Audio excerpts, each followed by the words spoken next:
I'm Dayoung Reads. Today's story is Eerie Elementary, The School is Alive.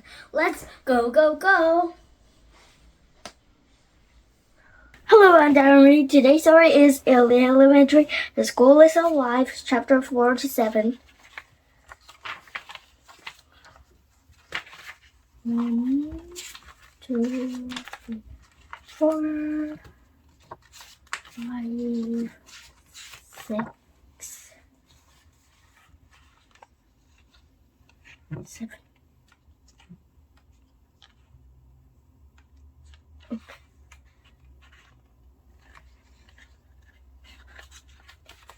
Just like this. Sounding awake.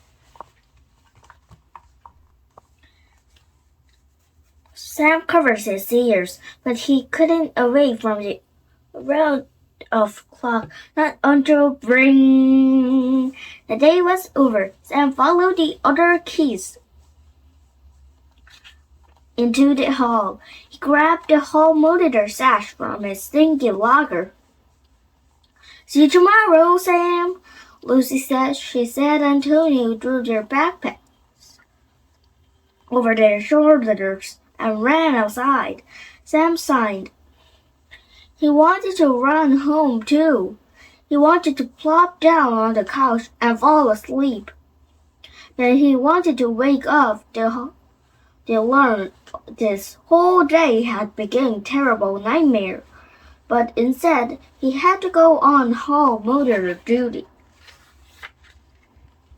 Sam stood near the third three lockers. The only thing keeping Sam awake at school chilled on nets. It felt like the school was breathing on him. Sam saw that was ringing on air vent. There was no teachers around, so Sam thought there was no harm in sitting down. He sat down on the principal's office. I'll only rest here for a minute. But soon Sam's eyelids felt heavy. They were closing. Sam was falling asleep.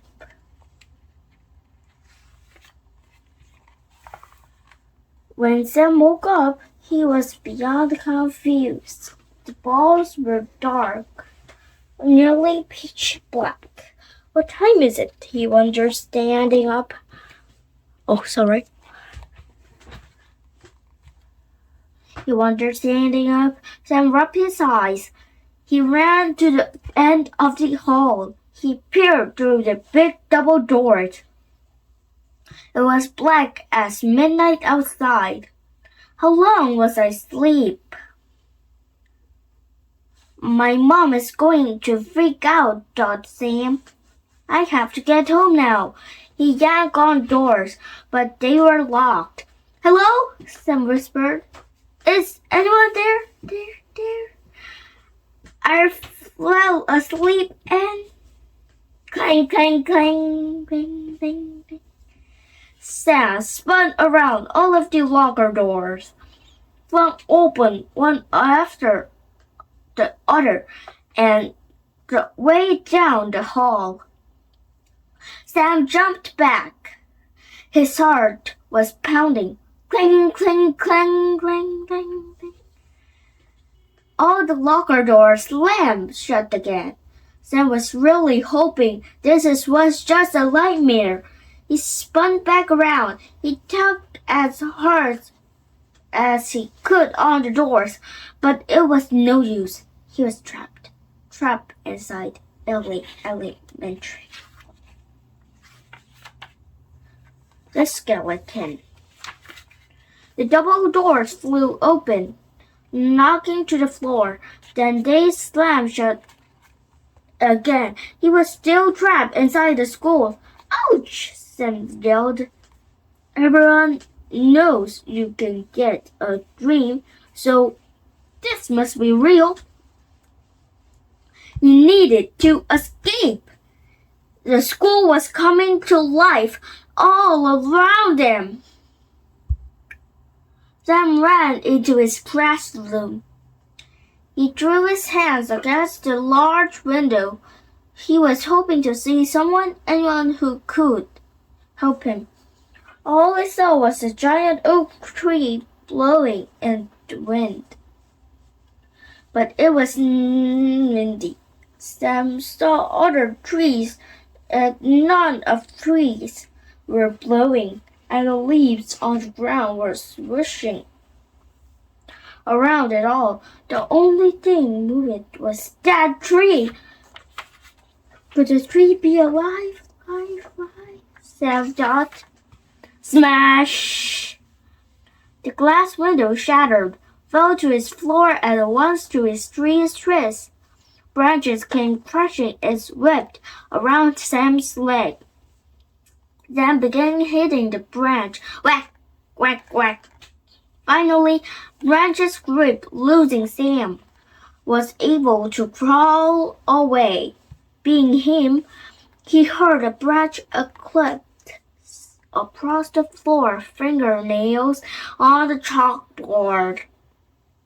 He pushes his way through the fallen decks.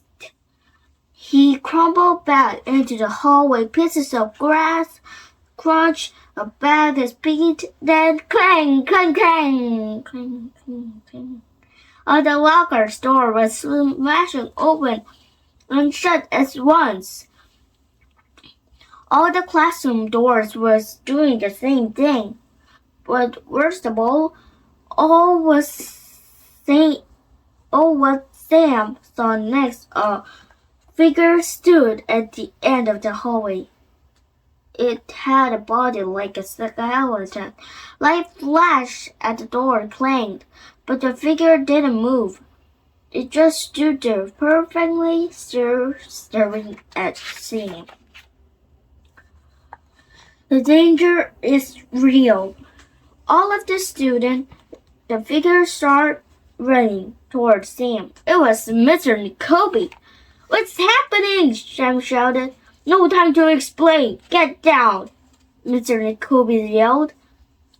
One of the hallway fire hoses had come to life. It was like a long octopus tentacle. The hose crashed into the old man and knocked him to the floor, and then it came for Sam. Sam ducked as the fire hose whipped above his head. Bam!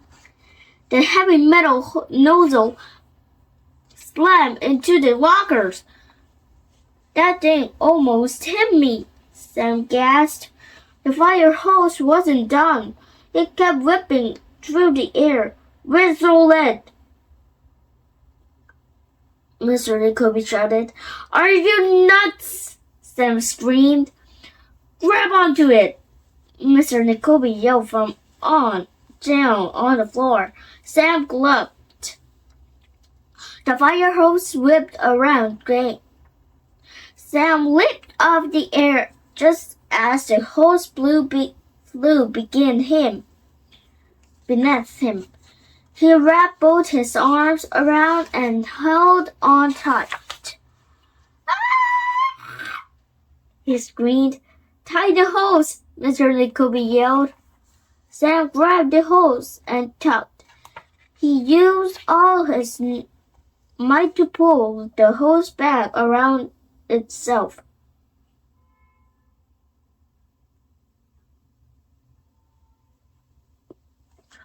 He knocked it like a giant sawzall. The monstrous fire hose shook. It was choking. The hose crashed to the ground. Whoomp! Sam smacked against the cold hallway floor. And just like that, everything stopped. The white fire hose, the banging lockers, and the flashing lights. The school hasn't been this active in a very long time, Mr. Nicobe said, getting to his feet. Sam blinked twice. What? Never mind. It's late. You should have to go home. But the school, it's alive, Sam said. I don't understand. Mr. Jacoby handed Sam his backpack. Get home now, he ordered. Sam wanted answers, but even more than answers, he wanted to out of that school. He turned on his heels, shoved open the now unlocked double doors, and ran home. He didn't stop once. Where have you been? Sam's mom yelled as Sam came running through the door. I was very sick. Sam drew his backpack onto the kitchen floor. He kicked off his sneakers. One nearly hit his mom in the head. The other bounced on the cabinet. Mom, you won't believe it, Sam said, in between gulping for air. He began to tell the tale. First, I almost got eaten by quicksand. Then the tree broke through the classroom window and... Sam, his mom said, cutting him off. Tell me the real reason you're late. Sam sighed. Of course, she wasn't going to believe him. Antonio and Lucy had not believed him either. At last, Sam said, home monitor duty. Believe me, I, Peter Pan, challenged the friendly pirate noodler to a fight. Antonio yelled. He swung an invisible sword through the air. It was Tuesday morning, and Sam, Antonio, and Lucy was walking to the school. They were practicing their Peter Pan lines, but Sam couldn't focus on his lines. He could not stop thinking about what happened the night before. Antonio laughed. Sam, you have the worst part in the play. You only have few lines toward the end, and really, who wants to be a friendly pirate anyway, huh? Sam said. Sam's not paying attention, Lucy moaned. This play is going to be a disaster. Everything is going to go wrong.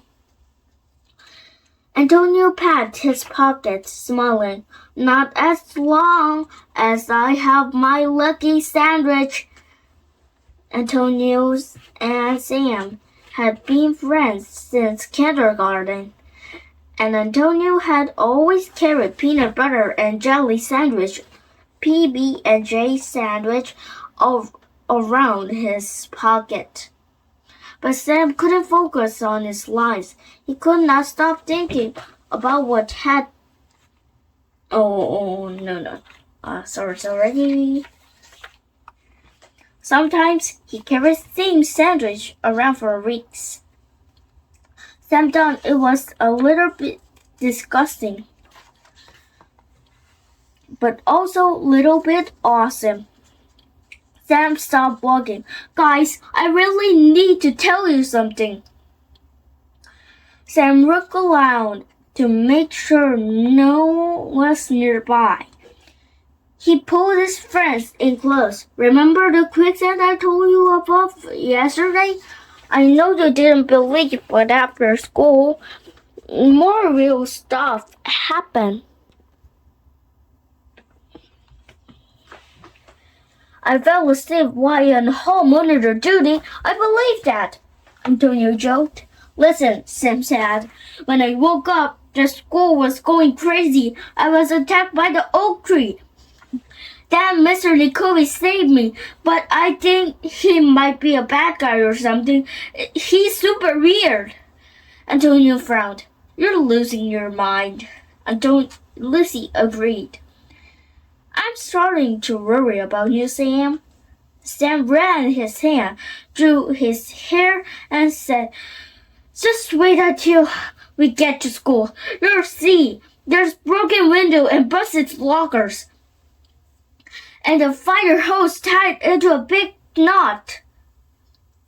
When they got to school, Sam rushed past his friends and up the front steps when he saw below his mind. Everything was back to normal. It was like nothing had happened. The fire hose was wound up and lockers were closed. No, Sam whispered. This doesn't make any sense. Antonio gently pushed into Sam's arms. You should really get some or sleep. Your nightmare sounds serious. Ring! The morning bell rang, and everyone began filing into class. The huge window in Mr. Grinker's class wasn't broken. Even the oak tree looked normal. This wasn't a regular Tuesday morning, but not for Sam. Sam wanted answers, and he thought he knew where to get them. But first, Sam, hurry up, Lucy said, running into class. Sam groaned. He had to check the halls, then get to class, too. His answer would have to wait. Next time we have to read chapter 4 to 7. Next time we have to read chapter 8 to 11. Thank you for reading me. Bye!